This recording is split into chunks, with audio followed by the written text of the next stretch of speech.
సంక్రాంతి వచ్చిందంటే ఆకాశం మొత్తం రంగులతో నిండిపోతుంది కదా. పిల్లల నవ్వులు, పతంగుల పోటీలు, అసలు పండగ ఫీల్ అక్కడే మొదలవుతుంది. కానీ అదే ఆకాశంలో మనకు కనిపించని ఒక ప్రమాదం కూడా తిరుగుతుంటుంది. మెరుస్తూ కనిపించే ఆ దారం, అది సరదాకి కాదు, గాలిమీద పరిగెత్తే ఒక పదునైన బ్లేడది. బైక్ మీద వెళ్తున్నప్పుడు కంటికి కనిపించకుండా ఒక్కసారిగా మెడ దగ్గర తగిలితే ఏం జరిగిందో అర్థం చేసుకునే లోపే అన్నీ అయిపోతాయి. ఇది భయపెట్టడానికి చెప్పడం కాదు. ఇవి నిజంగా జరిగిన విషయమే.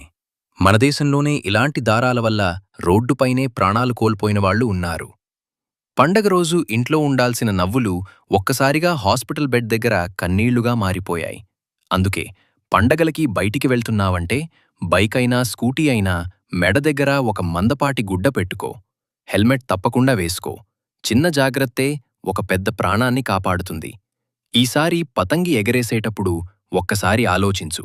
మన పండగలు మనల్ని కలపాలి కోయకూడదు. నీ ఆనందం ఇంకొకరి జీవితానికి కారణం కాకూడదు. చైనీస్ మాంజాకి నో చెప్పండి. ప్రమాదాలు కాదు, పండగలు జరుపుకుందాం.